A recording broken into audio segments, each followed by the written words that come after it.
The government ruined me. They came here prepared to smash the door down and throw in stun and flash grenades. That was the plan. This is Canada? You know, this is not the Canada I know. The 7 million firearms owners of this country have ceased to trust its government. What's at stake is a freedom. It's a freedom. It's life. Shooters and sportsmen, collectors and businessmen, sacrificed on the altar of politics, singled out and persecuted by government forces determined to enforce their own agenda, a Canada where only the police and military have guns. They want every firearm seized in this country. That's the long-term agenda. Once a populace doesn't have the ability to defend itself, it's no longer a governed nation, it's a ruled nation. The debate is settled. The debate is over. Gun control will be implemented on December 1st. Gun control in the form of Bill C-68, demanding all gun owners register their shotguns and rifles. Right now, if you don't have a firearms license to possess the firearms you already own, by January 1st, 2001, you'll be an instant criminal. If you don't have your long guns registered by 2003, you'll be an instant criminal. Plus, 58% of the handguns registered since 1935 are now banned and must be turned in for destruction by December 1st. If not, the government now has their name and will come and get both them and their guns. They've already made up the lists. They've given them out to the local police. Why treat me, someone who hasn't done anything wrong, as though I am a criminal? And that's how I feel. Gun owners finally realizing a threat they refused to imagine, now rallying to repeal to stop the creeping but steady erosion of their freedom. Bill C-68 is nothing more than a move to take away our firearms. We were suckers. We sat here and trusted them. And when they took away the Benellis, and that nobody in the handgun community ever believed that they would come after short-barrel handguns. And then when they took away the short-barreled handguns, no one in the hunting community believed they would come after semi-auto rifles. The goal of the present law, which has been referred to as C-68, which is now the Firearms Act in Canada, is to break the back of the shooting community. Breaking their backs by breaking their will to fight. Sadly, it's a strategy that is working and taking its toll. I've got a lot of friends that are dumping everything they own. They just feel, with all the regulations and costs involved, that it's not worth their time and aggravation anymore. Giving up and getting out, gun collectors are now surrendering a cherished right and a family heritage to what they call a democratic dictatorship. I've had Polish people say that I came to Canada because it was free. And they say, look at it, it's not free anymore. We got a government that's climbing all over us. Are they going to walk up to the door tomorrow and say, hey, we're here to take this, this, and this, hand them over? And that just really tears me up. Yeah, there's a shooter. But gun collectors are not alone in their anger. Gun shop owners like John Parocchio are being forced to give up their livelihood, driven out by Bill C-68. We are now at somewhere in the neighborhood of 875 or so dealerships from 6,000.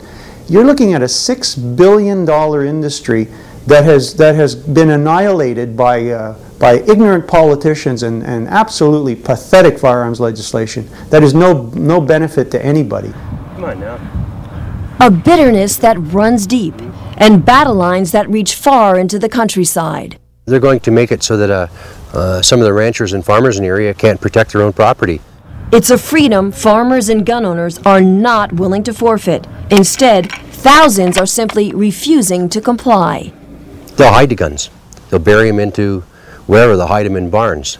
They'll hire them in grain sheds. But they won't turn in their guns. Citizens defying the law because they no longer trust the government that passed it or the police now ordered to enforce it. As a police officer, my primary focus is to be in harmony with the public.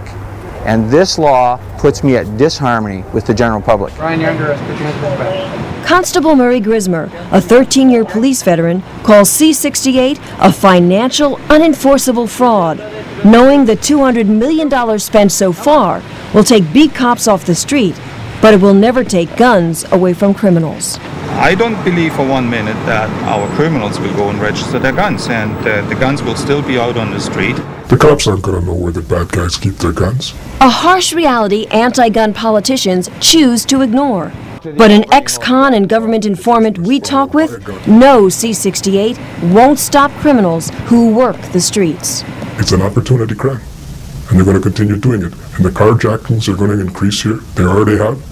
Home invasion, personal violent crime, ATMs. You ask any street cop out there, he'll tell you the same thing. You're taking the guns away from the honest people, and you're making it easier for the criminals to do the job. I could get you a gun right now in 20 minutes if you give me 50 bucks. I'd go buy a shotgun with a phone call. How are you going to stop somebody that's got it in his mind that he's going to commit a crime? What are you going to do, legislate them into morality? They're laughing. Criminals who won't turn in their guns and law-abiding citizens committed not to, because free people don't register their guns. But the risk could be high: harassment and intimidation, tactics the government will use at any cost to force gun owners to comply. Let's just say that I believe strongly that we were to be used as an example to promote the new bill. A police invasion that could have turned deadly. SWAT teams armed with machine guns raided John St. Amour's mail-order firearms business, and he has photos that can only begin to tell the story. You've got a helicopter buzzing the property, you've got police officers, customs people, upstairs, downstairs, trashing my house, all over the property. We said, tell us what you want. We'll give it to you. You don't have to tear the place apart. No, that's not the way we proceed. That's not the way we do things. They had a point to prove. They wanted to show who was boss. 7 hours of hell, and even though the government dropped the charges, John is still haunted by the horrifying images. This will escalate. If they've done it successfully at one place, then they'll do 2. If they can get 2, they'll do 4. John, we're going to go in here today. John Bardocia is a victim of the unlimited dangerous powers of search and seizure Bill C-68 gives to police. Now he's going to court, spending every dollar he saved to save himself from the law. John was arrested, spent 4 days in jail, and the charge? Leaving the frame of a pistol he was making a case for outside his safe. What happened was that there was a small fire in his garage that was quickly put out, but then the firefighters decided to look through his house. And when they looked through his house, they found his pistol frame, and then they called the police.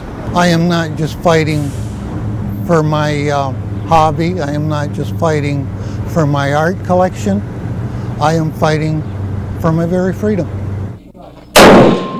Ordinary, honest citizens who have come to fear the government and a law that no longer trusts them. Border crossings that have become a checkpoint for harassment. A return trip from a gun show can turn into hours of search and interrogation by Canada Customs agents. They told us they were down there taking pictures of the license plates of the cars and monitoring us, law-abiding citizens doing nothing wrong while we're in the States. And if they're doing this, what else are they doing? They're training with BATF agents, and that's how they're learning how to enforce the Canadian law. A universal registration scheme that is cohesive. And Canadian gun owners believe they stand as living proof that registration is not the end. It's just the beginning of the end. The federal government of Canada has proven. They've proven beyond any shadow of a doubt that confiscation is the agenda. Little by little, they're going to take all of our rights away from us, confiscate all of our guns, and we're going to be left with nothing. We believe that when they know where every one of our guns are, then they'll come and take every one of our guns. Canadian gun owners who know the stage has been set. Their rights hang in the balance. A warning to Americans that the border separating them from us is just an imaginary line. Believe what's going to happen. It's coming. We've got the test waters here in Canada to prove it, and you're next on the list. If you give it an inch, you're going to lose the whole damn yard. Beware, because if it's happening here, it could happen down there, and it's pretty scary. Get off your ass and take part. Join the NRA.